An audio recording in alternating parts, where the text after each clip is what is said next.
On September the 14th last, one of the retaining columns of the newly opened Penderdome shopping precinct in Fulchester collapsed, and 8 people were killed. As a result of the report of the official inquiry into the disaster, Joseph Carney, site agent at the Penderdome shopping centre at the time of its construction, is accused of murder or manslaughter. Mr. O'Connor appears for the defence, and Mr. Lloyd appears for the prosecution.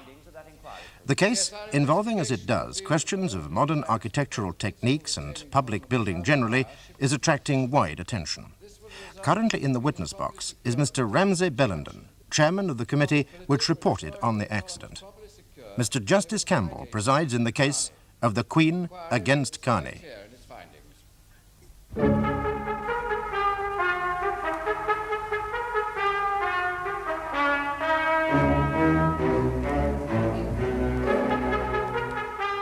Yes, thank you, Mr. Bellenden. No further questions.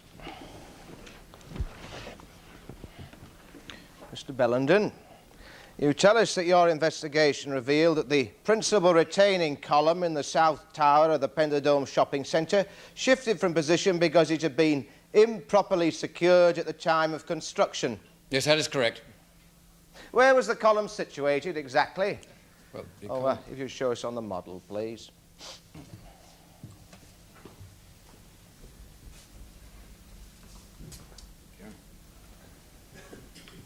The 3 towers were referred to as west, east, and south. The column in question, known as column A, was situated inside the south tower here. It was one of 3 columns which gave main support to the dome. I see. Now, how is it you can state with such confidence that this column had been improperly secured at the time of construction? Well, the column came down to a square plate at the base. 4 giant anchor bolts were meant to tie it to the foundation pad. Well, the anchoring simply hadn't been carried out correctly. The bolts tore out as though they were matchsticks. Might the effect arguably have been the same if the column had simply buckled in position? There was never any question of the column buckling. And that's beyond all question too, is it? I'm afraid I don't quite understand what you're trying to say. Well, I'm putting it to you, Mr. Bellenden, that had the column been properly secured and then buckled, you would still have observed that the bolts tore out like matchsticks. Well, yes or no, if you please? It's not quite as simple as that. Is it not, Mr. Bellenden? It's very hard to see how the bolts tore out at all, unless there had been a failure to secure the nuts which gave it the right tension, and always granted that the plate had been correctly levelled. However, if the column had been properly secured and then buckled, as you suggest, one would have thought that the break would occur at the stress point. The column would snap. Yet it could happen that the bolts would tear out. It would be a freak effect. But it could happen. Now, this column that was at fault then, what was it made of? Steel? No, not steel, not exactly. Not exactly, Mr. Bellenden. Well, steel was the matrix. A complex of inorganic fibres had been added to the steel, however, to form a new compound of outstanding mechanical strength. And this was called? Well, I could give you a complicated chemical formula. It was known as the traders KK9, King Kong muscle to many builders. It's a comparatively new material, only been available commercially for the last 2 or 3 years. It had a support power 12 times that of conventional steel. That's your opinion, is it, Mr. Bellenden? It's more than my opinion. Tests have been made at the Building Research Establishment, and there were specifications as laid down in the Agreement Board certificate. Yes, Mr. O'Connor, Mr. Lloyd, if there is to be some question as to the precise efficacy of this King Kong muscle, should we not have the documents to which the witness has just referred? Yes, with respect, my lord, we already have them. Yes, they're in the bundle of agreed documents. Yes, of course.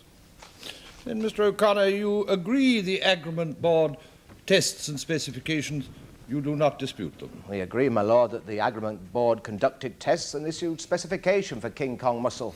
Whether it was acting wisely or unguardedly or giddily even is, of course, another matter altogether. Giddily? I see. So you have faith in King Kong muscle? I have no reason not to. Mr. Bellenden, to your knowledge, has any King Kong muscle marketed been found to be substandard? No, I've never heard of a case. Well, if such a case had occurred, would your attitude to King Kong muscle be different? That is a hypothetical question.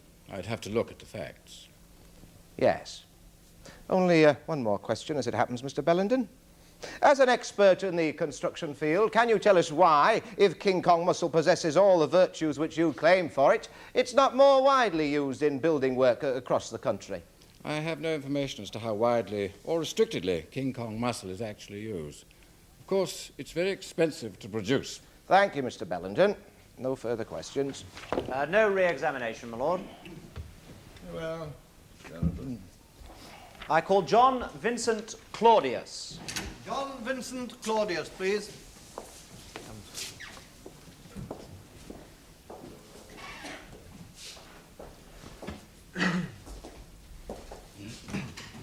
What is your religion? I would prefer to affirm. Read aloud the words on this card. I do solemnly, sincerely, and truly declare and affirm that the evidence I shall give shall be the truth, the whole truth, and nothing but the truth. You are John Vincent Claudius of 4 Laverock Mews, London. Sorry? Claudius. Oh, I see, I'm sorry.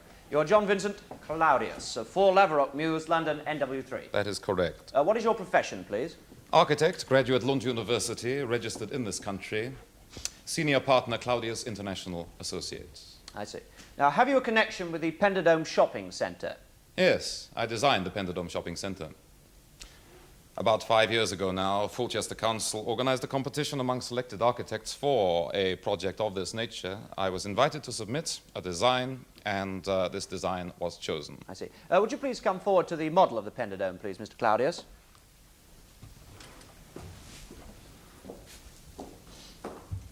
Thank you. Yes, thank you. Now, are you acquainted with the accused in this case? I am, yes. On January the 10th, did you visit the construction site, January the 10th last year? Yes, that was the date that column A was being set into position. That's this column here. I should point out that column A is one of the columns that was to take the main weight of the dome when that also was put into position. Yes? Yes, now could it have, in any sense, have been said then that on January the 10th, Joseph Carney, as site agent, was faced with any particularly complex constructional problems? Oh, no. You see, the thing you have to bear in mind when you talk about the Penderdome Shopping Centre is that the techniques involved were kept deliberately, well, you could almost say dogmatically simple. It was like an exercise in the first principles of construction, really, just the classical pendentive of basic architecture taken through to a logical conclusion. Yes, now, did you speak to Joseph Carney at the building site on that day, Mr. Claudius? Yes, I did, yes. Will you tell us of that conversation, please? Well, it was about 11 o'clock in the morning. I was taking a walk past the south tower of the dome here, and I noticed they were just about to winch column A into position, and of course Joe Carney was overseeing this work. I happened to remark quite casually, asked him if everything was going all right, and he said that no, it wasn't. No, it wasn't? Yes, he seemed upset about something, agitated, yes? Yes. At one point, he looked at his watch and ran off into his hut to make a telephone call, as it turned out. I could just make out his voice as he spoke on the line, set at a higher pitch than was normal, angry. Yes. Did you actually hear what Mr. Carney was saying on the telephone, Mr. Claudius? Well, not with all the noise that was going on around. It was difficult. I just made out the odd phrase, something about, well, where is she? I must talk to her. I can't do anything else until I have. Well, where is she? I must talk to her, and I can't do anything else until I have. Yeah. Go on, please. What happened next? Well, Joe came back out of the hut. He was, well, he was trembling by this time. For something to say, I said, yeah, you know, Joe, we are making architectural history here today. 10 years ago, this would have been thought impossible, building a main support column as simply as this. I see. And did Mr. Carney make any comment on this? Comment? I do feel I should point out here that nothing that was said was necessarily meant. The man was in obviously very bad state of mind. Yes, please, Mr. Claudius, just what Carney said to you. Well, he sounded off, yes, I think that's the way he would describe it. He said... Yes, what did he say? He said, and that's progress, is it? That's your damned socialism, most like. I call it a bloody waste of the ratepayers' money myself. If I had half a chance, I would save... If I had half a chance, I'd save the country what it's all costing. I'd do for it.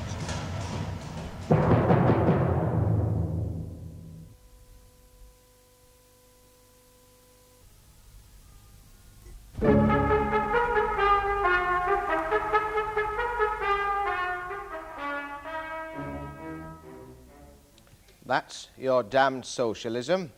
I call it a bloody waste of ratepayers' money myself. Those are the exact words that Joseph Carney used to you on the morning of January the 10th. At about the time the A column of the South Tower was being placed in position, Mr. Claudius. Yes, as far as it's possible to remember exact words, of course.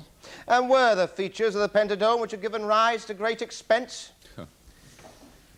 Well, there was the question of the exact nature of the light beneath the dome. The enduring greyness of the British climate doesn't exactly make for a gay, colourful market atmosphere, so I decided to use angled and tinted acrylic in the dome in order to create a sense of warm glow permanently beneath. This was costly. Oh, well, it had to be paid for. Are we supposed to be discussing the budget here today? In general terms, Mr. Claudius. I'm afraid I don't Were see there what not this has to do also what you might call integrist socialist ideas behind the concept of the Pentadome shopping centre? My lord, these questions seem to me to be entirely irrelevant. What earthly difference can it make whether the ideas behind the concept of the Pentadome were integrist socialist or outer Mongolian nationalist? My lord, I'm anxious to show that when he said what he did to Mr. Claudius, the accused was making a comment upon a real and not an illusory situation. There were integrist and socialist ideas behind the Pentadome shopping centre, and my client both perceived and disliked them, hence his outburst. Yet can a building express a political philosophy, Mr. O'Connor? I must confess that I wouldn't have thought so, but no doubt that is my Philistinism. Oh, not necessarily, my lord. I beg your pardon. What I mean to say is it's sometimes quite difficult to explain what a building is precisely trying to say. I agree. But in the case of the Pentadome, I would have thought it was obvious. Of course it's socialist architecture. I share the socialist convictions of the council who employed me to do the work and quite naturally involved these in the Pentadome.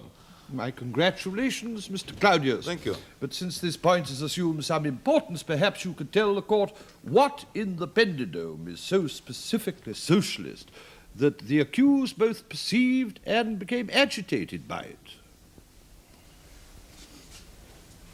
Well, the keynotes of socialist architecture might be taken to be universality of function and simplicity of form. Now, when I say this, I mean that a building has to be a building for everybody, not just the aristocratic, as in an extravaganza like the Palace of Versailles, for example, or necessarily uniquely the religious, as in your own St. Paul's Cathedral. And then the form should follow this function, no unnecessary frills or ornamentation. The materials used should be the simplest, suitable for the job, all expressing the basic notion of power residing with the people, so Like to the say. King Kong muscle in the Pentadome, perhaps? Well, as it happens, you chose almost a perfect example there. Yes, you see, in old forms of architecture, they would have erected ponderous bastions to support the weight of a dome such as this. Castle keeps. Quite the wrong symbolism. With our concepts, we managed to cut the supports down to functional struts, simple power, plain and obvious for all to see. The King Kong muscle in the Pentadome was deliberately used then to make an ideological point, was it, Mr. Claudius? If you so wish, yes. Despite the fact that it was inexcusably expensive, couldn't absolutely be said to suit the structure better than bastions or castle keeps, and to say the least was an experimental material to use in such a manner. What did you say? Well, you don't deny the use of King Kong muscle in the Pentadome increased the costs enormously, Mr. Claudius, Well, without course. much justification. We had very special problems here. We had to solve them. Special ideological requirements, you said. You also don't deny that before the Pentadome, no building had depended exclusively on King Kong muscle for its main support. But don't you see, this was entirely the point You we were still trying to make. retain To use absolute new- confidence in King Kong muscle as the main support material, yes, do of course. you? I don't understand the question. What are you talking about? Well, simply that a building designed by you, constructed to depend exclusively on King Kong muscle, collapsed only 4 months after completion, killing 8 people. This had absolutely nothing to do with KK9. Look, the simple reason has to be that the main support column was wrongly constructed at the time the dome was put up, Yet and you later told this us- moved, causing the Yet collapse. you have told us, Mr. Claudius, as site agent, the accused hadn't a really difficult job in installing that column on that day. Yes, this is true. Well, then how then could he have failed to secure it properly? Have you asked yourself that? I don't have to ask myself that. Look, the bolts holding the base plate in position tore away, yes? Okay, this can only mean one thing, that the nuts beneath had been improperly adjusted. Carney's responsibility. There are other interpretations. Not that KK9 was to blame. Yeah, King Kong muscle still isn't widely used in the construction industry, is it, Mr. Claudius? Oh, I don't know. I don't have... You admit that it isn't widely used. Well, perhaps not. People don't move with the times. People like you, Mr. Claudius. Why, in fact, is it that you yourself haven't used King Kong muscle, nor prescribed its use in any work undertaken since the Penderdome? Or is my information wrong on that point? Mr. Claudius? Very well. In describing the Penderdome for us earlier, you stressed its simplicity of form and said it was just the classical pendentive of basic architecture taken to its logical conclusion. Yes, this is true. Well, I'm sorry. What is the classical pendentive of basic architecture? Well, not to be too technical about it, it is in fact the skeleton or framework upon which, under some circumstances, a dome might be constructed. Would you draw it for us, please? It's important to your case, Mr. O'Connor. I believe the jury should have the fullest understanding possible of these matters, my lord. I've arranged for the necessary apparatus. Very well, if you would be so kind, Mr. Claudius.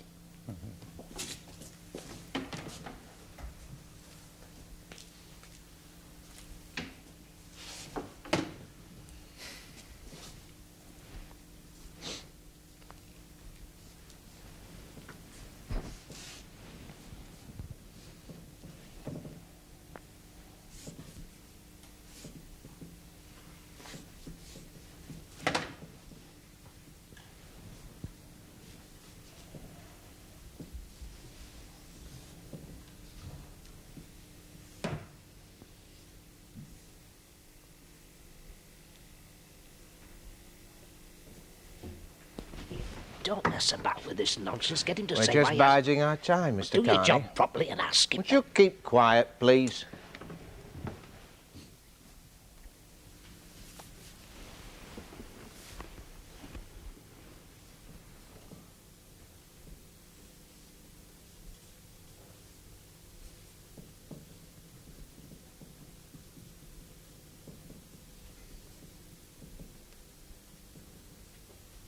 Thank you.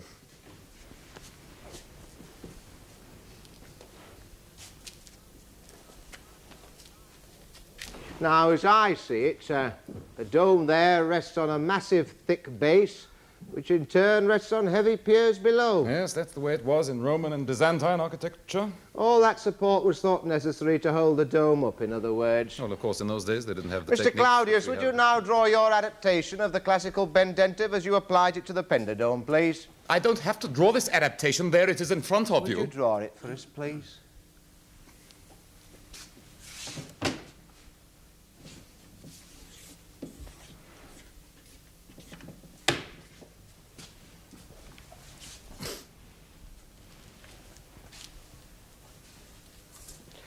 Oh, yes. The massive quality is gone and there are no piers below. Well, you're not asking the jury to believe that structure will support the same weight of dome, are you? Yes, of course I am. I hope I'm not here to defend first principles in architecture. Bulk is only necessary where you have no integral strength of material. For God's sake, William LeJenny was proving this in Chicago as late ago as the 90s of the last century. Well, the integral strength of the new and untried material known as King Kong muscle becomes extremely important to our case, then, doesn't it, Mr. Claudius? For the winter, don't you understand?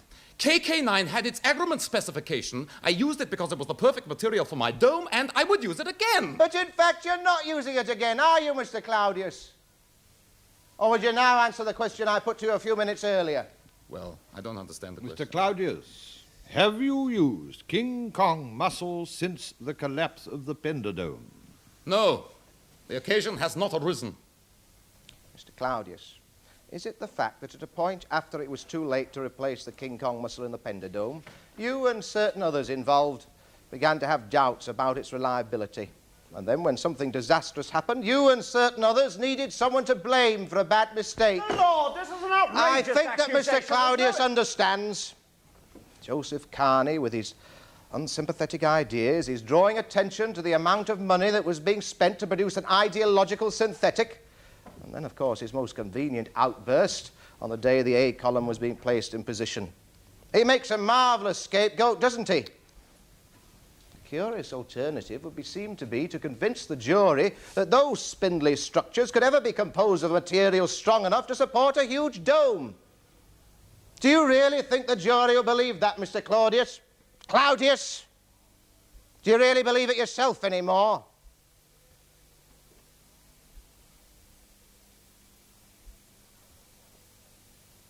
You're Ambrose Foster Sefton, and you live at 71 Albertson Avenue, Fulchester. That is so. What is your occupation, please? I have my own business consultancy firm. I have been, in addition, for many years associated with local government. For the past 6 years, I have been chairman of the Greater Fulchester Development Committee. Yes, now in that latter capacity, were you concerned with the Penderdome Shopping Centre? Yes, my committee authorised its construction. Now, as chairman of the Greater Fulchester Development Committee, did you give evidence at the Bellenden public inquiry which was held into the collapse? I did. It was not in any way suggested by that inquiry that you'd taken unnecessary risks by choosing a daring architectural design or by employing novel materials, or indeed anything like that? No, certainly not. Yes, thank you. Now, I want to come to the date of January the 10th last year, when the Penderdome was still in the course of construction. Now, did you have occasion to visit the construction site on that day? Yes, now, January the 10th was the date of one of my regular tours of inspection. As was my normal habit on these occasions, I had lunch with Mrs. Jean Ryder before being taken round to be shown how work was progressing. Yes, Mrs. Jean Ryder being... the managing director of Helleby's, the construction people. Yes, I see. Please go on. Well, I was a bit annoyed with Mrs. Ryder on this occasion. For some time, I hadn't felt that work on the Penderdome was going as fast as it might. And when I brought up the subject over lunch, she didn't seem anxious to discuss the matter. I therefore determined, when going round the site, to find out if I could from some other officials why there seemed to be a certain tardiness. Yes, did you visit the work on the south tower of the Penderdome on that day, Mr. Sefton? Yes, they had the A column in position as I came up. It was resting firmly on its plate. They were beginning to tension the bolts. Yes, I see. What time was this? Do you remember? 2:45, 3 o'clock. 2:45, 3 o'clock. Thank you. Go on, please. Well, just at this moment, Mrs. Ryder was called away on urgent business. It seemed a heaven-sent opportunity. So I put my query about the pace of work in general to the site agent, who happened at that moment to be standing next to me. Do you see that same individual in this court today, Mr. Sefton? Yes, he is the accused, Joseph Carney. Please continue. Well, he didn't respond too courteously to my polite inquiry. That's putting it very mildly. I even got the impression... Yes, Mr. Sefton? Well, I have to say, I smelt drink on his breath.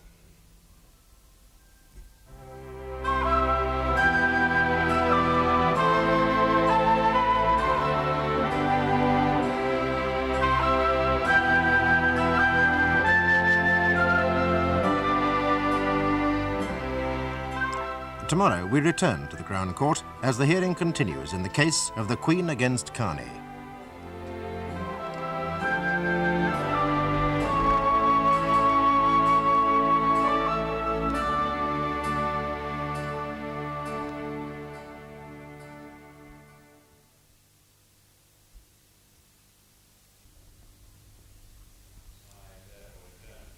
Joseph Carney, site agent of the south tower of the Penderdome shopping centre at the time of its construction, is accused of murder or manslaughter. Counsel for his defence is Mr. Martin O'Connor, and for the prosecution, Mr. John Lloyd. In the course of Mr. Lloyd's case, the court has heard how on September the 14th, the huge dome, supported only by 3 slender towers, constructed out of the new super-strong material known as King Kong muscle, collapsed, killing 8 people. An inquiry, chaired by Mr. Ramsay Bellenden, found that the cause was the A column, which its claim slipped from position because Carney had not done his job properly securing it in the first place. Architect John Claudius has rejected as absurd suggestions by the defence that the King Kong muscle itself could have been at fault. Now in the witness box is Ambrose Sefton, chairman of the Fulchester Development Committee, which authorised the building of the Penderdome, and has testified that on January the 10th, the day the A column was installed, he was on a tour of inspection of the building site and spoke to Carney. Carney seemed to have been drinking.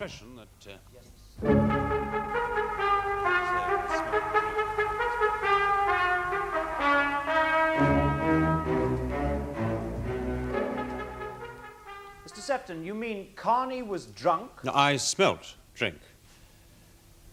He told me that he wasn't at all surprised that a man like me should find work on the Pendledome too slow. He said it all went to show what a politically motivated job it all was. He said it already cost him his wife, and that nothing else was really important to him. Cost him his wife? Yes. Now, what do you think he meant by that, Mr. Sefton? I've no idea.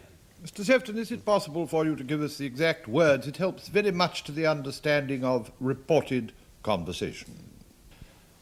Well, I do recall the last thing that Carney said to me very clearly. Oh, yes. He suddenly says, "You're the sort of character who's selling this country out, aren't you? Destroying what's left. A chap who cares about such things should put a stop to what you're doing here. Sabotage this bloody project. Sabotage it." Sabotage it? Thank you, Mr. Sefton.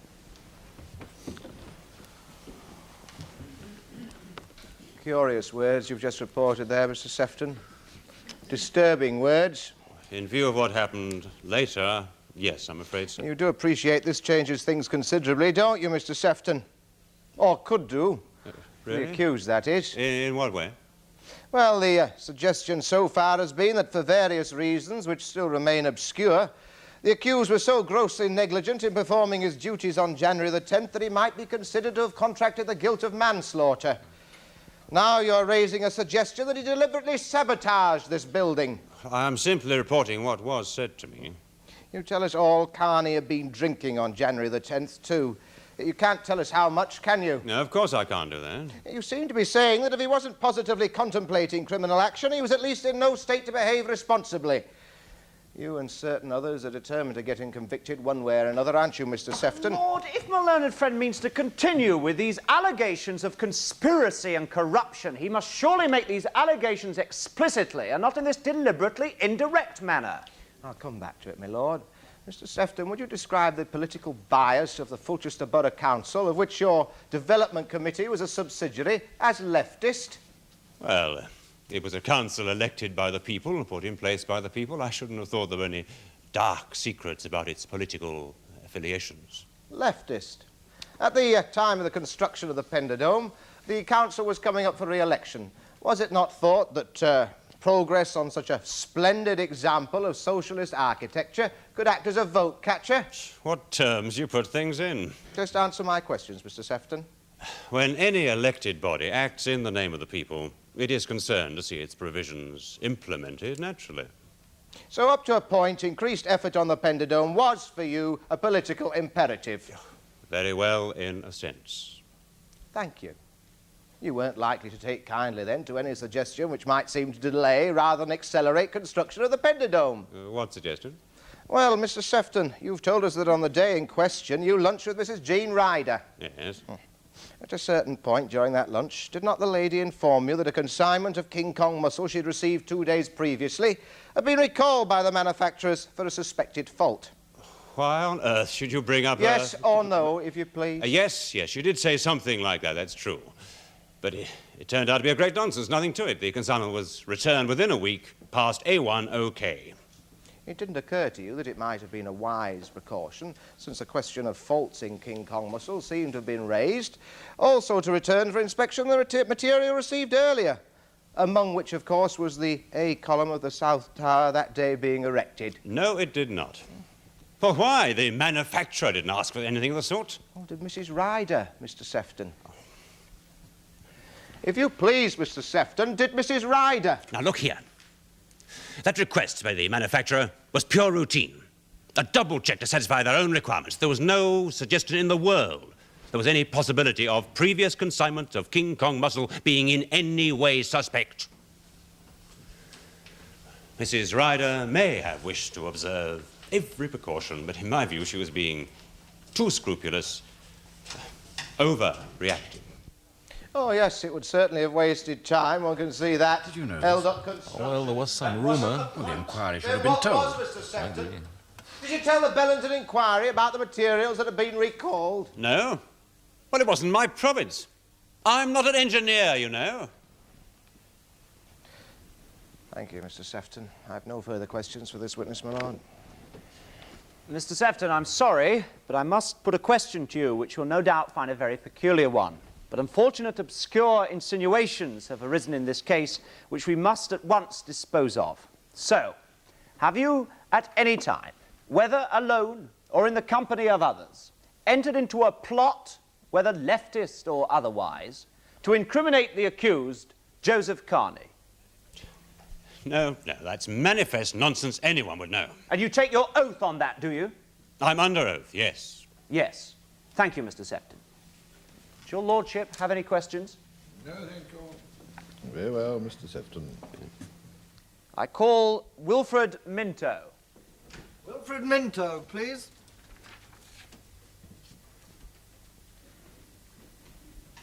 You are Wilfred Minto of 14 Gilby Terrace, Fulchester. I am. What is your occupation, please? I'm production manager at Bewley & Sons, the manufacturers of the composite known as King Kong muscle. Yes, I see. Thank you. Now, my lord, in view of certain indirect allegations made by my learned friend, I've had Mr. Minto brought here. Now, I wish to avoid doing so. This trial will be quite long enough as it is. But in the circumstances, this course has been forced upon me. So I therefore tender Mr. Minto for cross-examination. Yes, I see. Mr. O'Connor. Mr. Minto, are you and your firm selling a lot of King Kong muscle at the present time? I don't follow. Well, I believe I'm right in saying that the Penderdome was the first major structure to use King Kong muscle exclusively for the main support. Is that not so? Oh, yes. As it happens, it was. Well, after what happened there, did you find your order books full? What happened at the Penderdome has nothing to do with King Kong muscle. It's selling briskly, then? Well, just at the moment, there isn't quite the demand one might have expected. No, but then it's really much more expensive than other support materials and structural materials. And the construction industry is notoriously conservative in such matters. Of course. Now, I'm right in saying that on January the 10th last year, you recalled a particular consignment of this material which had been delivered to the Penderdome site 2 days earlier. Yes. Why did you recall that material, Mr. Minto? Well, see, King Kong muscle is more or less new material. And because of that, we like to be absolutely sure it's in absolutely top condition when we issue it. As you may know, it's formed by the addition of certain inorganic fibres to a steel matrix. Yes, Mr. Minto, we appreciate that the matters under consideration are highly technical and complicated, and we need as much clarification as possible. Why, my lord, the actual making of King Kong muscle is an industrial secret. I hope I may not be required to divulge that here. I shouldn't have thought it was necessary to state the precise formula, no. But outstanding mechanical strength is claimed for these new compounds. Indeed, we have here the agreement specification allowing just that for King Kong muscle, and I think it would at least be helpful to know how that strength was obtained. Well, the use of inorganic fibres to reinforce existing materials and give them super strength is something really pretty new. It began when it was discovered that the fibres concerned could be produced by spinning viscose rayon with certain inorganic oxides, such as silica or alumina, or simply by growing them as monocrystals out of gas or liquid phases. This process is the method we use for King Kong muscle. Then the fibres must be fused into the matrix under intense heat, and a new super strong compound is the result. Yes, thank you. What did you suspect was wrong with the King Kong muscle you recalled on January the 10th, Mr. Minto? Shortly after we dispatched that particular consignment of King Kong muscle, we were testing some more, made with fibres produced at precisely the same time. And under test, the specimen... Yes, Mr. Minto? The specimen failed to register required strength.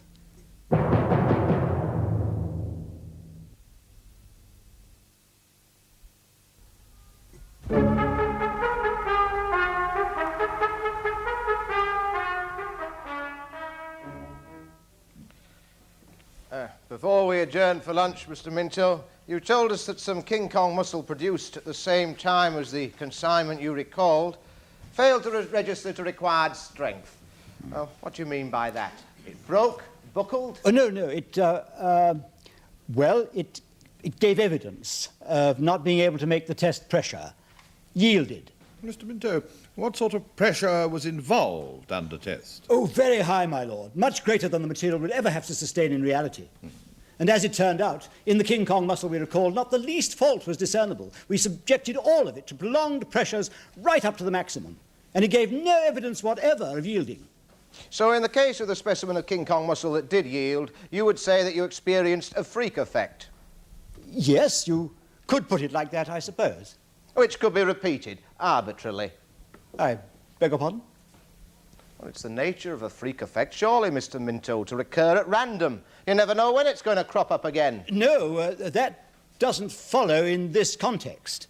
Yet you still recall the large consignment. I see. Now, Mr. Minto, were you called to the Bellenden inquiry into the collapse of the Pentadome? Yes, I was. To give a report on the materials employed? Yes.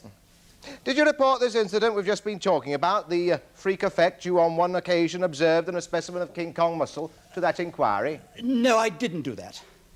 Why was that, Mr. Minto? It had nothing whatever to do with the case. The consignment of King Kong muscle, which contained the A column of the South Tower, wasn't in question. That had all been passed day one, okay.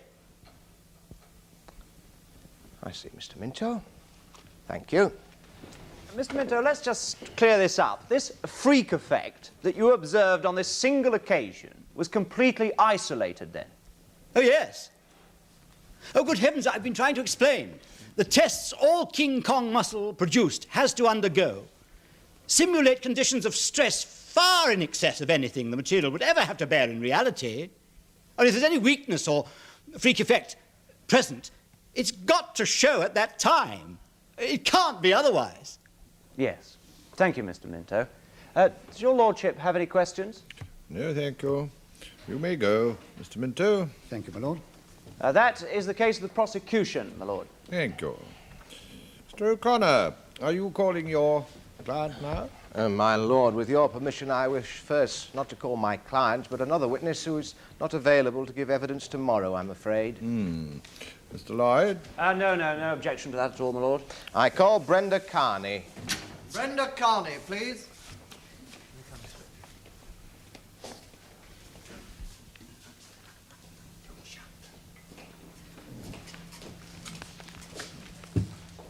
What is your religion? Church of England. Take the Bible in your right hand and read aloud the words on the card. I swear by Almighty God that the evidence I shall give shall be the truth, the whole truth, and nothing but the truth.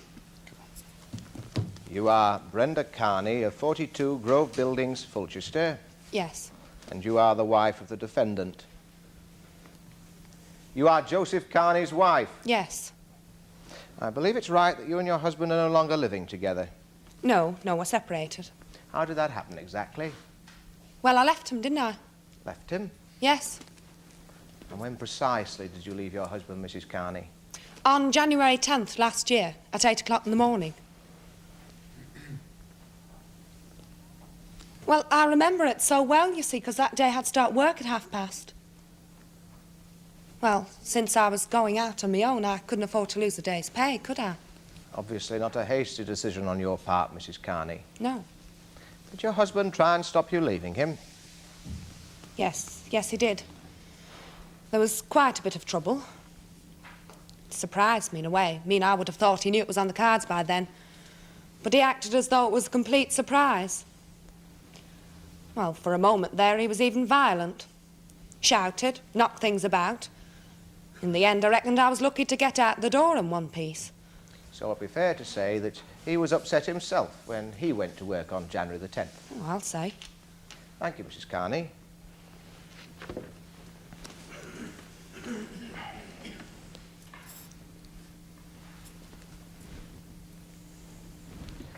Nothing more for the moment?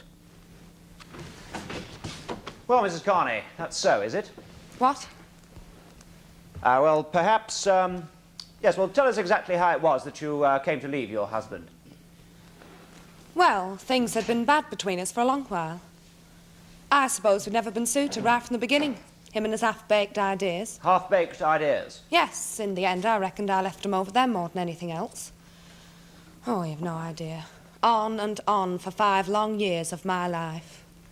How they were nationalising everything and turning the place into Little Russia. Well, when there was nothing else to have a go at, he'd start on the local council. The way he talked about them, you think they were Hitler and the Nazis. You didn't have a great deal of sympathy for your husband's ideas then, Mrs. Carney. Well, it was the hold they had on him.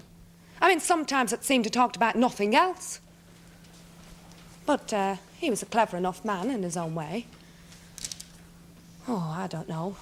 After he went to work on that pendydrome, well, it all got too much. I made up my mind I'd have to get free of him, clear out and get a divorce. Yes, now, you've told us that your husband tried to stop you leaving on January the 10th, but you got out of the door in one piece. Now, was that the last of it, or did you hear from him again? That same day, do you mean? Yes. Well, kept ringing up work, asking to speak to me over and over. Did you take any of those many calls? No, would have been silly. I'd quite made up my mind. About things, I mean. But, well, when dinner time came, well, there's a pub near where I work, I go to sometimes, and well, that day I was feeling the need of a drink one way and another. But in the saloon, there was Joe, and he'd already had a couple. He'd already had a couple? And he'd come in search of you, did you think? Yes. It made me nervous for a start. And then I saw that he was, well, in a different sort of mood. Not violent anymore. He just looked at me for a bit. And then he said, "It's the end, is it, Brenda? You sure?" And I said, "I'm not taking any more, Joe. You've got to realise that." Did your husband say anything? Well, for a bit he didn't say anything at all. Just stared down into the glass he was holding. And when he did speak, I couldn't make out whether he's speaking to me or to somebody else. What did he say, Mrs. Carney? Well, he said, "So that's another score, is it? Well, I'll have to get my own back on them, and I know just how." I'll have to get my own back on them, and I know just how. Yes, thank you, Mrs. Carney. Just one or two matters arising, my lord. Mrs. Carney, it's not perfectly true to say you left your husband because you couldn't stand his half-baked ideas any longer, is it? Yes, it is. You should have had to live with them. Day in, day out. I nearly went nuts. Did you know that he held reactionary views at the time you married him? Well, yes, in a way. What I didn't understand, though, was how strongly. And yet you've told the court just a moment ago you thought him a clever enough man in his own way. Yes. Yes, in relation to his work, I meant that. He built himself up from nothing, you know, to be construction superintendent at Ellaby's. And that was good. Conscientious worker, then. Reliable and dedicated. Your husband is somewhat older than you, isn't he, Mrs. Carney? By a few years, yes. How many years? Well, 10. Any children of the marriage? No, no children. Now, you mentioned the possibility of divorce. Have proceedings commenced, and who started them, please? My lord, once again, this is a matter unrelated to this case and is quite irrelevant. Oh, Mr. Lloyd, it was you yourself who raised the issue of why she left her husband. Have divorce proceedings begun yet, Mrs. Carney? Well, yes. Then I think you can answer the other part of the question. Who is bringing the divorce, Mrs. Carney? My husband. Well, now, your husband is suing you for divorce. Yes. Oh, very well, then. I suppose it's got to be said sooner or later. Well, you see, there was this fella. You mean you had a lover? Yes. Is it the man that you're living with at the present time? Yes. At the time... Well, I was driven to it, though. At the time Joe that you left your husband, was he aware that you were being unfaithful to him? What? Well, you were being unfaithful to him at that point, weren't you? Yes. And did your husband know that this was at least part of the reason for your going? Well... Or did he, or didn't he? No. No what? No, he didn't know that just then. Did you enlighten him, Mrs. Carney?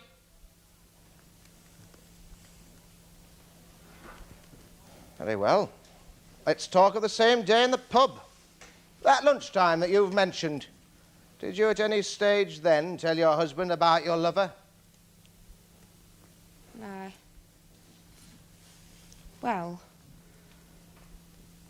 suddenly I felt sorry for him, see? Sitting there staring down into his glass.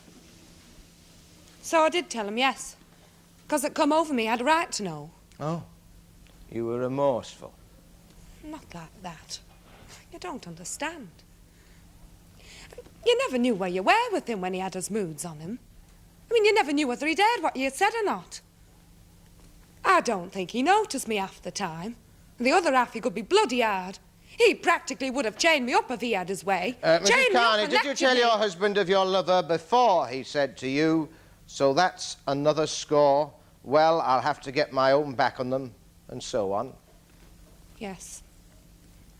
Rather takes away the fearful portent of those words, doesn't it? Thank you, Mrs. Carney. No further questions. May the witness...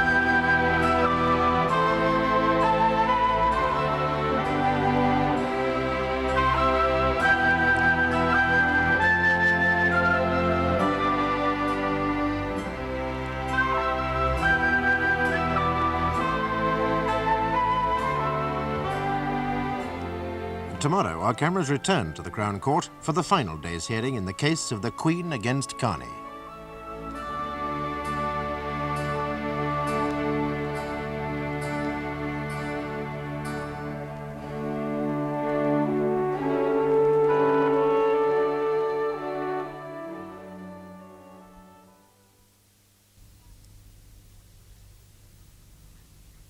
Joseph Carney, site agent on the south tower of the Penderdome shopping centre on the day the main support column was installed, is accused of murder or manslaughter. An official inquiry, chaired by Ramsay Bellenden, has found that the collapse of the Penderdome on September the 14th, in which 8 people were killed, was due to the faulty installation of the A column. For the prosecution, Mr. Lloyd has attempted to show that on the day of the installation, Carney was in a bad state of mind, not only because his wife had left him, but because he believed the building itself to be misconceived and a waste of public money. Mr. Martin O'Connor, for the defence, has now called Carney to the witness box for the final day's hearing in the case of the Queen against Carney.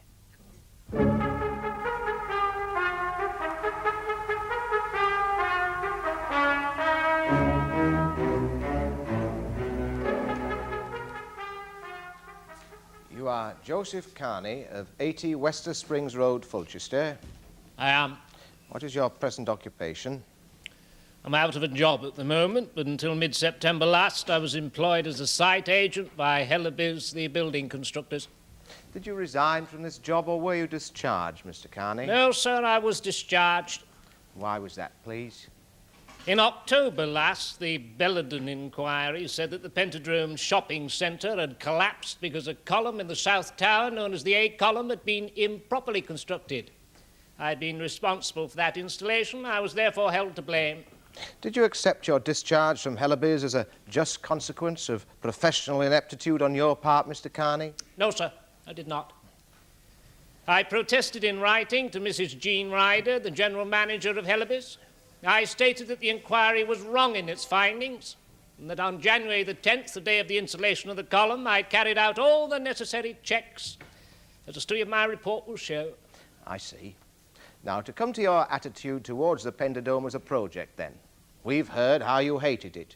Why did you hate it so? Well, I don't know that I did, to begin with. Well, I mean, a shopping centre was needed in that part of Fulchester. But it was when I saw how things were developing, and more to the point, how much they were costing. Part of your objection to the Penderdome was the amount of public money it was consuming, then? Yes, it was. Well, they kept changing their mind about things. As you could read all about it in the newspapers at the time. The budget kept going up and up as they thought of one new airy-fairy feature after another, and all to achieve political ends, as far as I could see. There was that dome, you know, especially and expensively designed to produce some kind of fancy light, in effect. Yes, and the King Kong muscle. Now, here's a point I'd like to make. No one's made it so far. King Kong muscle is 3 times as expensive as steel and reinforced concrete. That's a waste of money. It's a waste of ratepayers' money. Do you know we've had an 80% increase in Fulchester rates, even without that?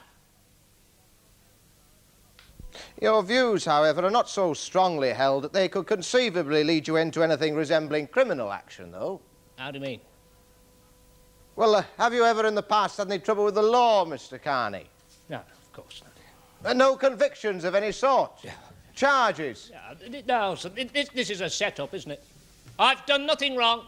I was not careless about that column on the Pendledome. I know that. It's a set-up job, isn't it? I'm here as a whipping boy for somebody else's mistakes. Now, you said that the Bellenden inquiry was wrong in its findings, Mr. Carney. What grounds do you have for that exactly? Well, none, really. I mean, what I meant was that it seemed to me that, well, they hadn't done their job properly. Why? Well, look, I've been in the construction business for something like 15 years. I built myself up from nothing, from a brickie. And I knew from just working with it, you know, from just using it, that, well, King Kong muscle would never support the weight of dome it was supposed to. That's a bold statement, Mr. Carney. Yes, I know. I can't help that. You know, people on the other side of our business, the architects and executives, they don't know about stuff the men who work with the materials do. You know, you get a feel for the stuff, new stuff especially, and you understand what it's capable of. So you're saying that being on site all day, actually handling the material, you're probably in a better position to get the feel of it than people who only see it on a drawing board. Stands to reason, doesn't it? I mean, architects and people like that, they don't have to handle the stuff, do they? They don't have to put it in place. Do some of them good to find out the hard way, you know, come up the hard way, you know what I mean? Mr. Carney, we have here in evidence a specification for King Kong muscle claiming for it exactly the super strength it is alleged to have. Well, in that case, my lord, I don't agree with the agreement specification. And I don't have to tell you, it wouldn't be the first time that boards like that have been wrong for Mr. Carney, it's been stated that on January the 10th you were in a bad emotional condition, upset. Yes, I was, yes, I was. Well, will you tell the court why, please? Well, you've heard why. My wife had left me, hadn't she? And this was the reason for the distress that was observed in you during the day that followed, was it? Well, I should think it was. What else? Yes, the jury might also have noticed that Mrs. Carney decided to absent herself from her husband's trial today. Did you, as a result of your distress, say things to other persons that were perhaps ill-judged, not entirely meant? Yes, I did, yes. Yes, there were several incidents like that during the day.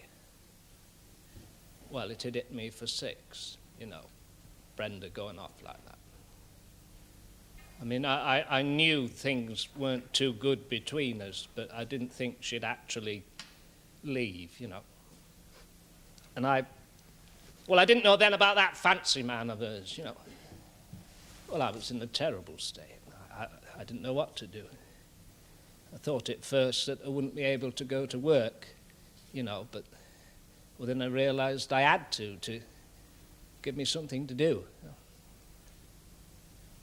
I think looking back on it, that I was a bit out of my head for a while that day. I think I was a bit free in what I said to Mr. Claudius and Mr. Sefton, you know. Could be maintained, of course, that being a bit out of your head for a while that day caused you to become careless, not pay due attention to your work. No, sir, that's not true. Cut corners. No, that my reports Take chances. show that I carried out all the necessary checks and inspections. And I'd like to make this point. In all my years in the building trade, there's never been one complaint, not one, against my standard of work. You know, this inquiry, they don't know what they're talking about. I mean, Mr. Bellenden got up and he said something like he thought maybe the nuts that held the bolts that held the A column down hadn't been applied to the right tension. You know, it's daft. It's just daft.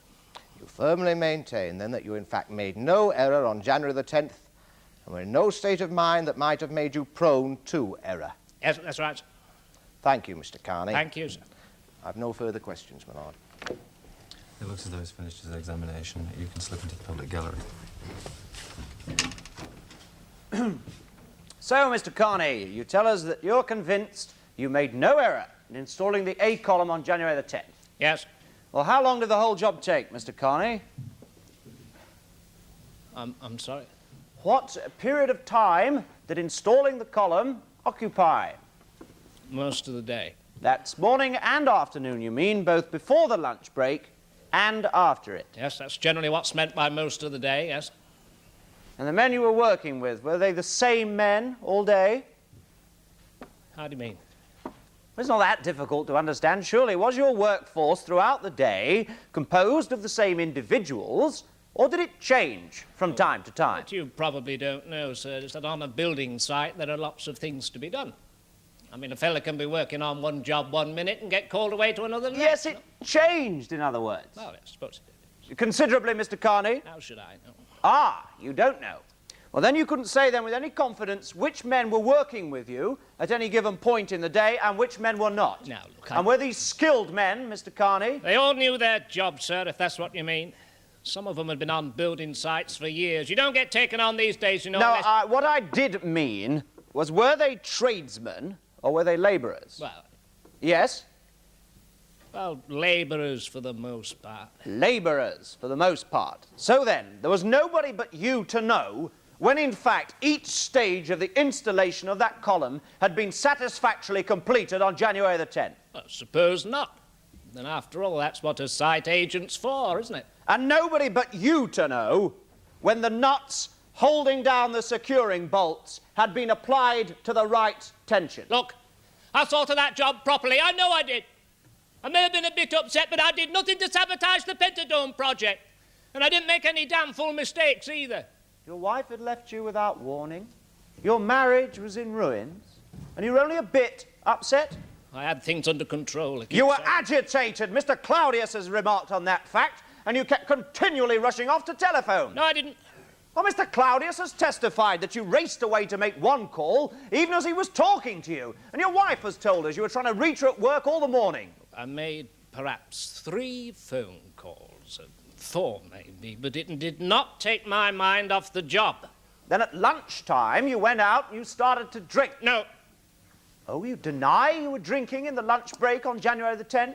Look, I had a couple of whiskies, that's all. Yes, well, perhaps you have a bad head for alcohol, Mr. There's nothing Carney. wrong with my head, sir, thank you. Well, you'd certainly had enough to drink for it to be quite obvious to Mr. Sefton when he spoke to you a full hour or an hour and a half later. No, I didn't. And here's the interesting thing, you see. Your threats, your inferences of possible criminal action, of sabotage, etc., they're all made after you'd been drinking. Now, that doesn't mean anything. I explained to the other gentleman about that. I was just upset about everything. I was talking wild. Yet with a remarkably single-minded purpose. Blowing me top. You did, in fact, fail to apply those nuts on the securing bolts to the right tension on January the 10th, didn't you, Mr. Carney? That's a lie. You can't prove it and you know it. Then what else makes sense? Well, it was that damn King Kong muscle.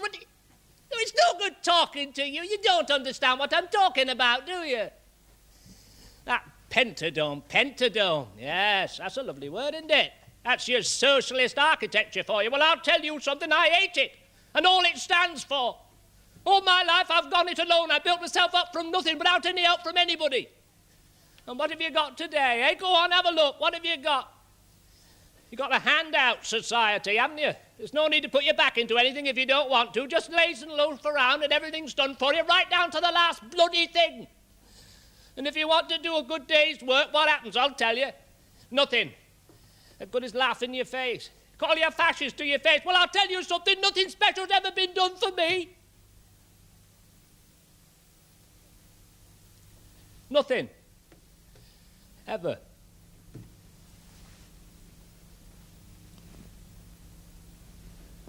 Yes, thank you, Mr. Carney. No further questions.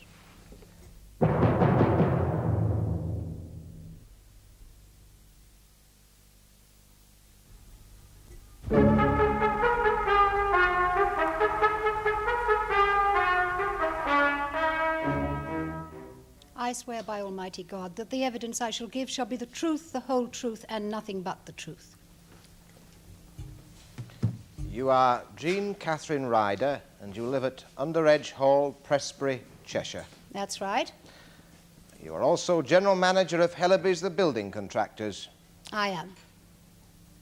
Might be remarked that you have rather an unusual job for a woman, Mrs. Ryder. Might be answered that women possess just as much executive ability as men. Not to mention feminine intuition. At all events, your firm was awarded the contract for the building of the Pentadome section of the new Fulchester shopping centre. Yes? Mrs. Ryder, we have heard that on January the 10th last year, you told Mr. Sefton a consignment of King Kong muscle you received a day or two earlier had been recalled by the manufacturers for a check. And you recommended that material received before that should go back too. Is that correct? Yes, it is. Now, will you tell us why you made that recommendation, Mrs. Ryder? And why did I suggest that all the King Kong muscle should go back, do you mean? Yes. Well, as it happens, I didn't much care for the attitude of the manufacturers in the matter. They were quite evasive about why they wanted the latest consignment back. Something very obscure about hardening processes and a possibility of an individual section being faulty. I inquired, was this something that could be expected to occur with King Kong muscle? The manufacturers claimed not, but then went on to say that since they were dealing with a new material, they had to take every care. Was Mr. Sefton putting pressure on you to get on with the construction of the Penderdome? We were a little behind schedule, it's true. Did Mr. Sefton, in fact, forbid you to return the whole of the King Kong muscle for further checks, as was your instinct? He didn't forbid me, no. He didn't have the authority to do that. He did, however, impress on me that such a complete check as I had in mind would, of its nature, take a lot of time and would almost infallibly prove to have been unnecessary. And that swayed you, did it? I decided to have a word with some of the men who were working with King Kong muscle before finally making up my mind. There was the site agent who was that very day installing the A column of the South Tower, Joe Carney, the defendant. Why did you decide that, Mrs. Ryder? Sometimes the men on the job can help clear your mind when you're in doubts. They see aspects of matters that you miss.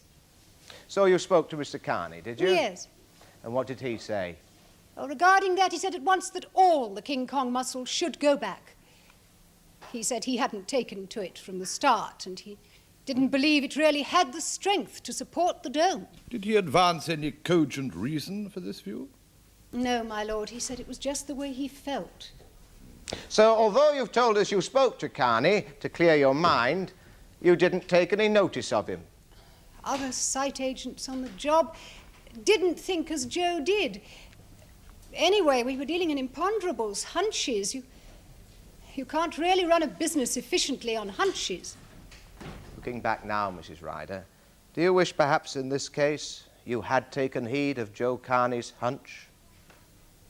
To that I must answer yes. My own feelings were originally quite imprecise, but I was naturally prepared to accept the architect's specifications. But I don't care what that inquiry found. I take Joe Carney's view now. I believe there is some undiscovered weakness in King Kong muscle. I believe it is that weakness that was responsible for the collapse of the Penderdome and for the deaths of 8 people. Mrs. Ryder, let's just get one thing clear that counsel for the defence has conveniently managed to obscure. Now, after the Bellenden inquiry had discovered that the Penderdome collapsed because the A column of the South Tower had been improperly secured, you discharged Joseph Carney from your employ, didn't you? Yes, I did. Well, you must then have believed in the inquiry's findings. There were pressures on me after that finding, obviously. I had to take positive action. Yes, but having now apparently come to the conclusion that the inquiry was wrong, you still haven't bothered to reinstate Mr. Carney.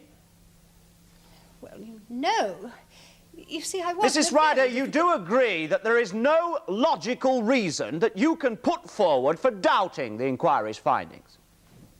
I'm in the construction industry, and perhaps that entitles me to make more general observations in that other construction firms aren't using King Kong muscle extensively. There has to be a reason. Yes, but one that can't be demonstrated. I really can't. Well, Mrs. Ryder, and of course it would suit your book if it came to be scientifically accepted that there was some undiscovered fault in King Kong muscle, wouldn't it? What do you mean by that? Well, despite the fact that the evidence is such here today that a prima facie case may be made out against the accused, your firm is still very much involved, Mrs. Ryder. It would make things considerably easier all round if it were to be thought that it was not your long-time employee, but the materials he used that were at fault, wouldn't it?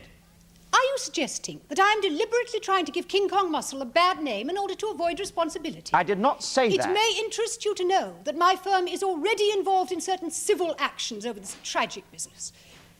Our conduct there will show plainly enough just what our attitude is. Now, incidentally, on January the 10th, when you had your little talk with Carney, did you notice that he'd been drinking? What? Was it obvious to you on that day that your sight agent wasn't entirely sober? He wasn't drunk, if that's what you mean. His wife had just left him. He was in a bad state of mind. There were all sorts of emotional pressures on him. He was upset. And busily installing a crucial main support column in a new building the while. I see. Thank you, Mrs. Ryder. He was all right. You have no reason to infer that he wasn't, or to suggest that I was at fault either. I examined his reports, timesheets and so on. Everything was in order, being done perfectly. Yes, but did you examine the actual construction work itself, Mrs. Ryder? Joe Carney was always completely reliable. I never had any reason to doubt his work. Until you dismissed him, of course. Thank you, Mrs. Ryder. No further questions, Mrs. Ryder. Then you may leave the box. Thank you, Mrs. Ryder. Mr. O'Connor? That completes the case for the defence, my lord. Very well, then. Mr. Lloyd? Members of the jury. Now, members of the jury, in this case, there are three possible verdicts. Not guilty, guilty of murder, or guilty of manslaughter. Now, first, if you are not satisfied that the accused caused the collapse of that building, then, of course, your verdict will be one of not guilty. Second, if you are satisfied that the accused caused the collapse of the building and that he foresaw that some person or persons might suffer death or grievous bodily harm as a result of his actions, then your verdict will be one of guilty of murder. Third, if you are satisfied that the accused caused the collapse of this building, but through carelessness or, that is to say, gross neglect, then your verdict would be one of manslaughter, for killing by gross negligence is manslaughter. Now, members of the jury, you've heard all the evidence, and it will be for you to decide. You must not let yourselves be swayed by the matter of Mr. Carney's opinions. Consider only whether they were sufficiently intense as to influence his actions. Now, let me remind you once again, members of the jury, that it is for the prosecution to prove its case beyond reasonable doubt. Now, would you please retire to consider your verdict? All stand.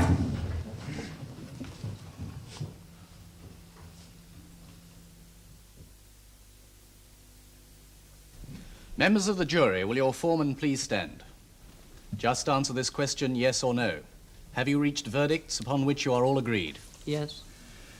On the first count of murder, do you find the accused guilty or not guilty? Not guilty.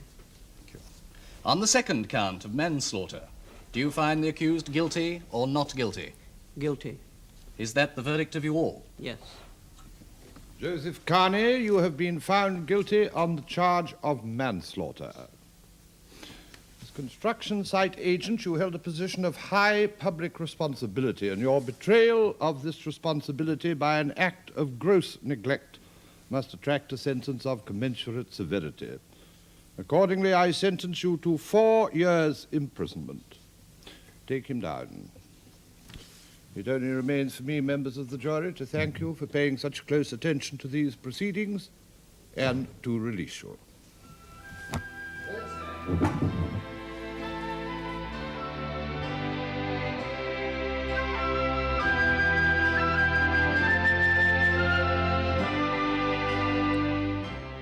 Next week, you can join another jury in assessing the facts when our cameras return to watch a leading case in the Crown Court.